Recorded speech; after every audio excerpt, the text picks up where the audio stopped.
Hello everyone, welcome to Apti Plus Academy for Civil Services. This is a video on daily topic-wise news analysis where the coverage of the news would be from two leading newspaper, that is the Hindu and Indian Express. तो दोनों newspaper से जो important news है उसको discuss करेंगे. तो चलिए आगे बढ़ते हैं, स्टार्ट करते हैं.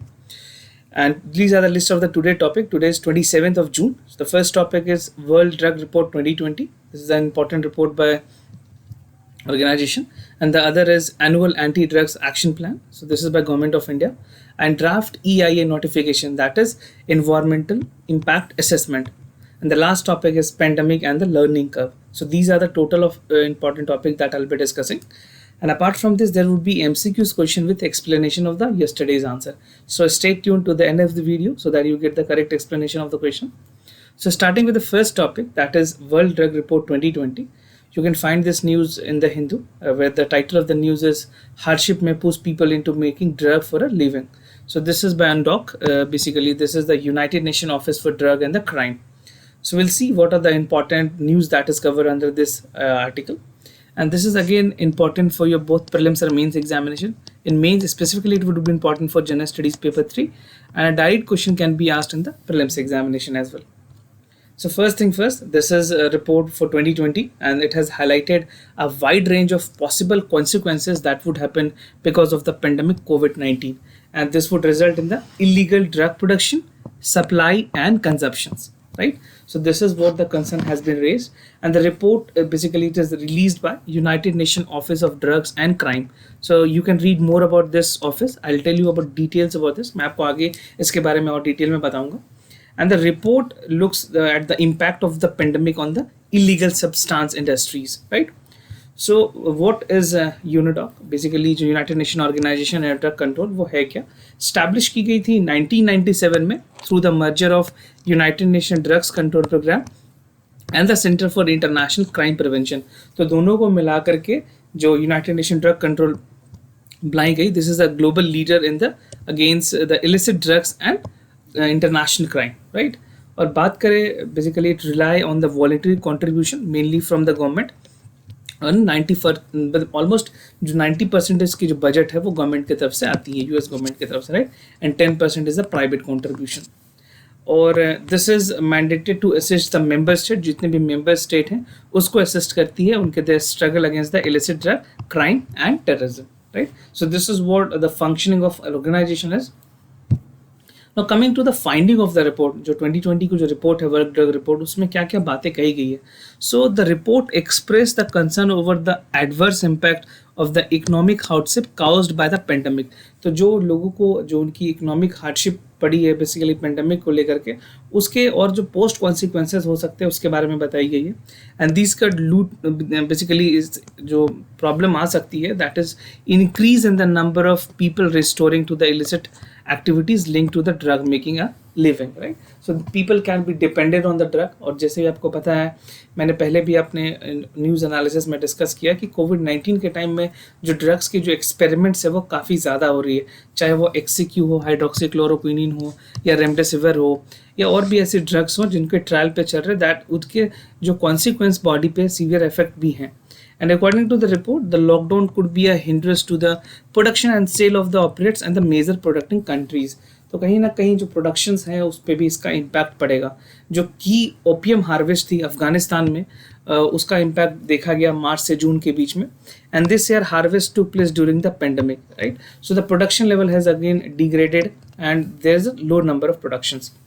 एंड एक्सपीरियंस बताती है कि 2008 में जब इकोनॉमिक क्राइसिस हुई थी, so it could resulted in the reduction of drug related budgets. तो ड्रग की जो बजट एलोकेशंस थी हर कंट्रीज में, that has been reduced and overall increase in the drugs use has taken place. तो drugs use जो होती है इस टाइम पे, इट गोना इंक्रीज.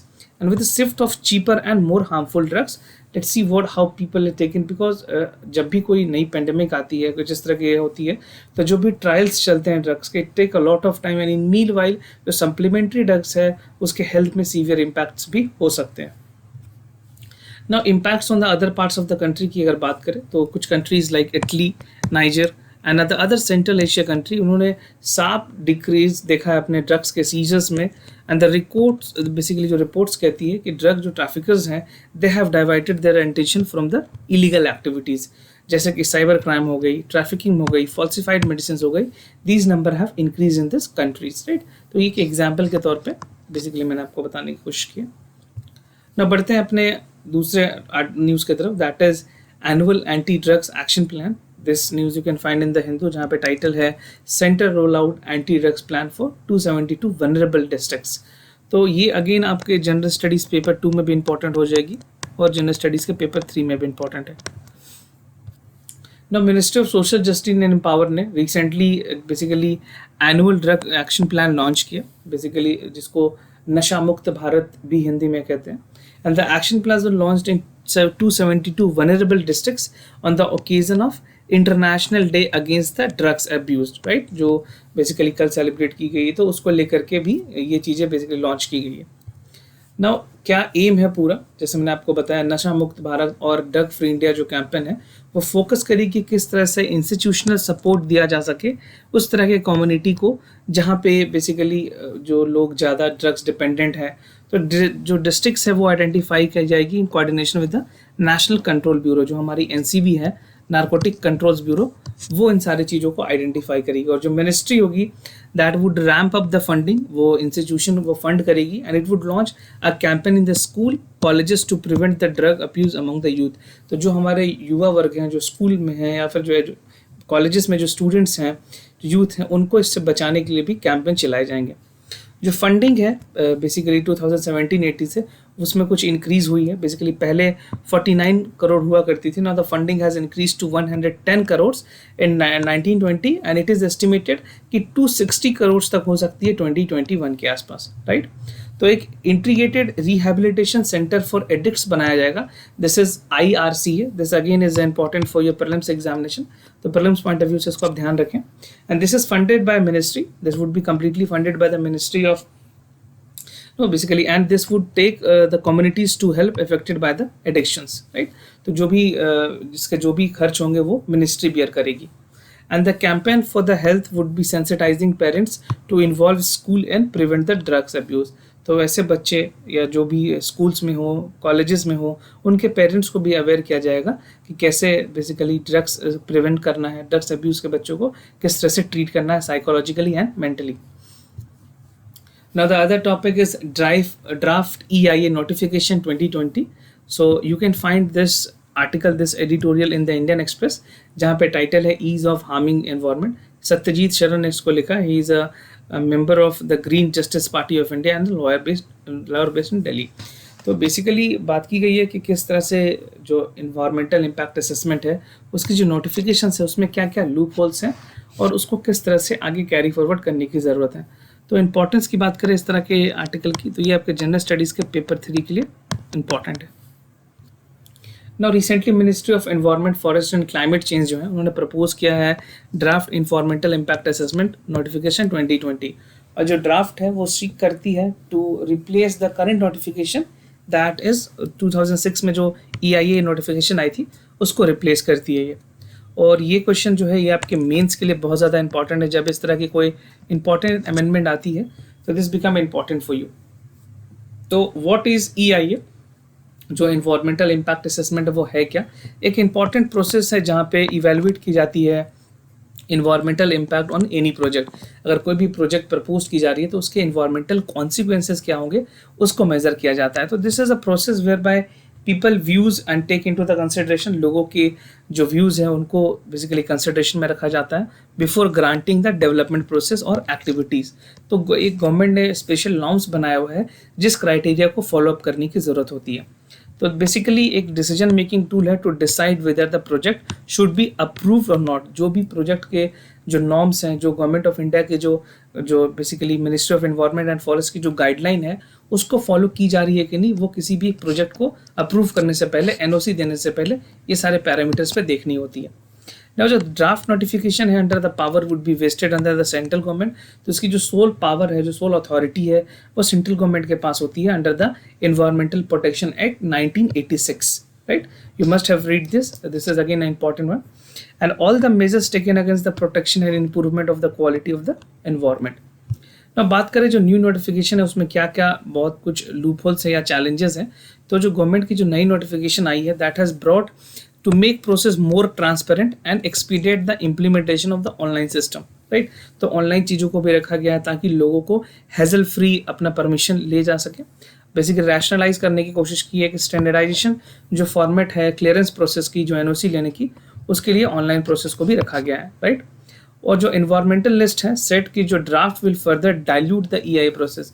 बट जो एक्सपर्ट हैं, जो इन्वायरमेंटल एक्सपर्ट हैं, उनका कहना है कि जो नई चेंजेस आई हैं वो बेसिकली जो ईआईए के जो मेन थीम थी, जो मेन मोटो था इन्वायरमेंटल इम्पैक्ट असेसमेंट का, उसको डाइल्यूट करेगा। कैसे डाइल्यूट करेगा उसके बारे में थोड़ा आगे मैं आपको बताता हूँ कि issues pertaining to draft EIA notification 2020 कि पहला जो ड्राफ्ट है वो अलाउ करता है post facto approval of the project. तो इसका क्या मतलब हुआ? इसका मतलब ये हुआ कि अगर प्रोजेक्ट किसी को भी बेसिकली अगर प्रोजेक्ट को क्लियरेंस में जाना है, if a project can be awarded even if they have started construction और have been running the phase without securing the environmental clearance. तो मतलब प्रोजेक्ट स्टार्ट होने के बाद भी वो क्लियरेंस की तरफ आगे बढ़ सकते हैं। सो this is something which would be against the EIA norms, or this would means that any environmental damage caused by the project is likely to waived off as a violation to get the legitimized. ना उसके बाद जो draft notification है that will provide reduction of the time period. जो basically जिन लोगों को अगर उसके बारे में कुछ चीज़ें चाहनी है, पब्लिक रिस्पांस अगर चाहिए, तो पहले 30 डेज़ की रिस्पांस टाइम रखा गया था, अब उसको कम करके 20 डेज़ कर गया। तो जो कम डेज़ है उसके वजह से भी प्रॉब्लम होगी क्योंकि जो एनवायरमेंटल सीकर्स हैं उनको क्लियरेंस जल्दी मिल जाएगा। And further the reduction in the time would particularly pose problem for those area जहाँ पे इंफॉर्मेशन ईजिली एक्सेसिबल नहीं है and people would not be aware कि एक्चुअल में किस तरह से वो प्रोसेस स्टार्ट हुई है, किस तरह से उनको क्लियरेंस मिली है। तो जो बेसिकली जो इन्फॉर्मेशन सीकिंग है, जो डिले, वो उस टाइम को कम कर दिया गया। 20 डेज़ के अंदर अंदर प्रोजेक्ट स्टार्ट होने से पहले उसके बारे में आप जानकारी ले सकते हैं। And further the draft notification of the state says that the new construction project would be under the basically 150 square metres instead of 20,000 square metres, right. तो ये इस तरह से इसको आगे की गई। And they do not need the detail scrutiny. जो डिटेल स्क्रूटनी है एक्सपर्टाइज कमिटी का, उस इतने एरिया के लिए एग्जेम्प्टेड है। And they do not require to need the EIA assessment and public consultations. तो ये भी बेसिकली एक इन्वायरमेंटल का कंसर्न है कि छोटे प्रोजेक्ट्स भी हों तब भी उनको इन्वायरमेंटल क्लियरेंस देने से पहले सारे जो नॉर्म्स हैं, जो बेसिकली जो पैरामीटर्स रखे गए हैं, उन पे सभी लोगों को उस पैरामीटर पे जज करने की ज़रूरत है। ना बात करें वे फॉरवर्ड की, तो मिनिस्ट्री ने basically reduction in the public consultation that should be there and they should focus on ensuring the access to information as a well awareness about the public hearing and its impact on the EIA process. जो पूरी EIA की process है उसके norms को, चाहे वो छोटे project हो चाहे वो बड़े प्रोजेक्ट हो, सब में फॉलोअप करने की ज़रूरत है। And the EIA will also need the social impact assessment. Apart from environmental impact assessment of any project, there need to have a social impact assessment. तो उसमें भी जो true sustainable development है उसको अचीव करने की ज़रूरत है ट्रू सेंस में, तभी कोई प्रोजेक्ट एक प्रॉपर सक्सेसफुल प्रोजेक्ट मानी जाएगी। Now the last topic of the day, that is pandemic and the learning curve. You can find this news in the Hindu जहाँ पे टाइटल है The pandemic impose a steep curve recovery. ये आपके mains के लिए important है, specifically ये general studies 3 में चीज़ें इंपॉर्टेंट होगी। सो अक्रॉस द वर्ल्ड एजुकेशन में बहुत सारी ड्रास्टिक चेंजेस हुई हैं आफ्टर कोविड-19। बहुत सारे ऐसे इंस्टीट्यूशंस हैं जो अपने मेथड को, जो अपने टीचिंग मेथडोलॉजी है उनको ऑनलाइन की तरफ लेके गए हैं अक्रॉस द कंट्री। चाहे वो स्कूल हो, चाहे वो यूनिवर्सिटीज़ हो, चाहे वो कॉलेजेस हो, चाहे वो रिसर्च इस्टेब्लिशमेंट हो, सब जगह पे बेसिकली अभी कोई आइडिया नहीं है कि ये सारे इंस्टीट्यूशन कब ओपन होंगे। इनका रीओपन होने का कोई प्लान अभी पता नहीं है। So they are working on the e education और द ऑनलाइन मोड। और जो हायर एजुकेशन है that has gone digital where possible or else simply has to be put on hold. ना बात करें, बहुत सारे ऐसे यूनिवर्सिटीज़ हैं यूनाइटेड किंगडम में या यूनाइटेड स्टेट्स में, उन्होंने अनाउंस किया है कि आने वाले एकेडमिक ईयर में जो सारी एग्जाम्स हैं that would be held mainly online. तो एज प्रिकॉशनरी मेजर्स की अगर बाद में भी कोई पेंडेमिक अगर टाइम पे इंक्रीज़ होती है या फिर लोगों को और परेशानी ना झेलना पड़े, इस वजह से सारी चीज़ों को ऑनलाइन लेवल पे कन्वर्ट कर दिया जाएगा। इंडियन एजुकेशन सिस्टम की बात की गई है कि यहाँ पे क्या चैलेंजेस हैं, बिकॉज कोविड-19 के बाद जो ऑनलाइन सिस्टम आई है वहाँ पे इंडिया के लिए बहुत सारी चैलेंजेस है, क्योंकि जो टेक्नोलॉजिकल अपग्रेडेशन है, जो टेक्नोलॉजी रीच है, वो बहुत शहरों में नहीं है, Tier 2 सिटीज़ में नहीं है। तो India's education system has been very heterogeneous response in the pandemic from a purely pedagogic point of view, it is clearly that the technology would play a better role in the education in the coming years. तो technology upgrade करने की जरूरत है infrastructure wise, लोगों को basically equipment wise. तो यहाँ पे बहुत सारा डिजिटल डिवाइड है, huge digital divide in the country in terms of the bandwidth and reliable connectivity. अगर आप देखोगे जो टीयर 2 सिटीज़ हैं कंपेयर टू मेट्रोपॉलिटन सिटीज़, तो वहाँ पे इंटरनेट कनेक्टिविटी की भी बहुत ज़्यादा इश्यूज़ है and very unequal access to the funding is also there. And online education using MOOCs, जिसको मास ओपन ऑनलाइन क्लासरूम भी कहते हैं, that has been encouraged by the ministry of human resource development. तो सरकार ने MOOCs के through classes को भी चालू करवाया था, जहाँ पे जो national programme of technology and enhanced learning है NPTEL, या फिर स्वयं जो प्रोग्राम है, स्वयं का बेसिकली ये जो एक्रोनिम है that is study webs of active learning for the young you aspirations, right. तो गवर्नमेंट ने स्वयं के थ्रू या बेसिकली NPTEL के थ्रू ऑनलाइन क्लासेस को भी स्टार्ट किया, रिकॉर्डेड क्लासेस वहाँ पे हैं. But the problem here is कि people do not have good internet connectivity, या फिर उनके पास सिस्टम नहीं है, कंप्यूटर नहीं है, स्मार्टफोन्स नहीं है, जिसकी वजह से वो ये सारे बेनिफिट्स को अवेल नहीं कर पा रहे. So this is one challenge which Indian education system is facing. ना और चैलेंजेस क्या है, जैसे मैंने आपको बताया, not all the student have equal access to internet connectivity की इश्यूज हैं. And most of the teacher in India view online instruction with caution. तो टीचर्स भी जो हैं वो भी बहुत कॉस्टली चीज़ों को डील करते हैं and they are not technologically friendly. तो बात करें वे फॉरवर्ड की, तो बेसिकली जो एडॉप्शन है ऑनलाइन एजुकेशन की, that need to be done with the sensitivity, उसको बहुत अच्छे से काम करने की ज़रूरत है. और जो पेडागोगिक मटेरियल है that need to be made available on our other national languages apart from English और हिंदी. जो भी रीजनल लैंग्वेजेस हैं उस लैंग्वेजेस में भी उसको आगे बढ़ाने की, चाहे वो किसी स्टेट उड़ीसा की हो तो उड़िया हो, तमिल में हो तो अलग अलग स्टेट में अलग लैंग्वेजेस में भी प्रमोट करने की ज़रूरत है. And the state will have to be a better bearing responsibility both in terms of improving the digital infrastructure, जो मैंने आपको पहले बताया कि यहाँ पे डिजिटल इंफ्रास्ट्रक्चर इंप्रूव करने की ज़रूरत है, और ये इंश्योर करने की ज़रूरत है कि जो हर ज़रूरतमंद स्टूडेंट है उसके पास एक लैपटॉप हो या तो स्मार्टफोन हो. Through the online instruction will save the education in the future and there is much to observe in the context of COVID-19. तो फ्यूचर में कोई इस तरह की परेशानी ना हो, कोई एकेडमिक या डिस्टर्ब ना हो, तो स्मार्टफोन और प्रॉपर कनेक्टिविटी के थ्रू भी we can overcome this type of problems which has arisen in the current situation, right. So this would be the way forward. मैं ये बता दूं कि हमने daily answer writing practice basically एक डेडिकेटेड टेलीग्राम पे चैनल स्टार्ट किया, जहाँ पे हर सुबह आपको क्वेश्चन मिल जाएगी और अपने आंसर आप 6 PM तक भेज सकते हैं. तो वीडियो के डिस्क्रिप्शन सेक्शन में आपको इसकी लिंक भी मिल जाएगी. अपने आंसर्स की तरफ आते हैं. जो कल के क्वेश्चंस थे उसके आंसर मैं आपको बता दूं. सो जो पहला क्वेश्चन है उसका आंसर है B, that the statement first is correct that the Indian bustard categorize the critically endangered species of the Indian Union for Conservation and Nature, that is IUCN, and जो bird है वो listed है Schedule 1 of the Wildlife Protection Act. और जो statement 2 है वो incorrect है, that the Great Indian Bustard is one of the heaviest flying bust, and the state 3 is correct, that the Great Indian Bustard was first distributed through Western India, mostly found in the arid and the semi-arid grassland. So this is all about the Great Indian Bustard. कोई भी question आएगा तो आप इस explanation के through उस question को भी सॉल्व कर पाएंगे. Now the second question, correct answer is C, that the statement 1 is correct, that basically जो ILO है that is a tripartite UN agency, 1919 में इसकी फॉर्मेशन हुई थी और 187 मेंबर कंट्रीज हैं इसके, जो ये काम करती है basically device programme promoting the decent work for all women and man. तो सभी लोगों को इक्वल पैरिटी हो, चाहे वो मैन हो चाहे वो वुमेन हो, कोई जेंडर डिस्क्रिमिनेशन ना हो.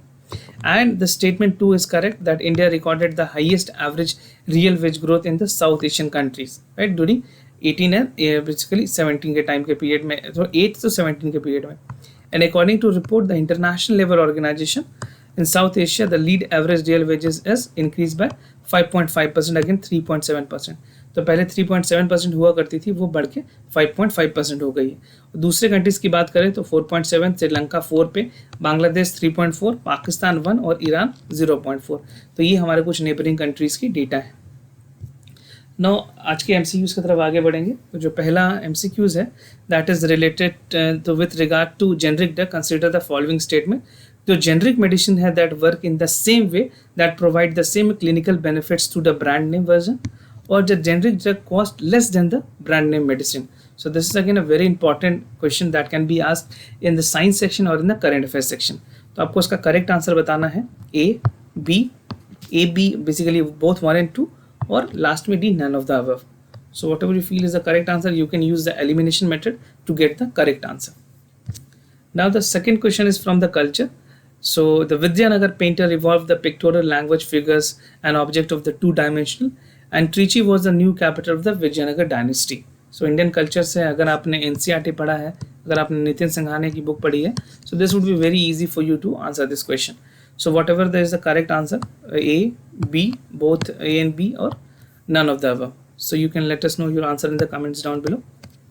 And we have launched mock test series. There's a total full length test, 25 test है, 13 full length test होंगे, 12 current affair test हैं, जिसको अवेल कर सकते हैं, and this will help you to the upcoming prelims examination. And do not forget to subscribe Aptplus Academy for Civil Services on YouTube, and do not forget to hit the like button on this video. And if you have any other concern, do let us know. We'll be more than happy to assist you. For time being, I am signing off. Wish you all the best. Stay home, stay safe. Thank you so much.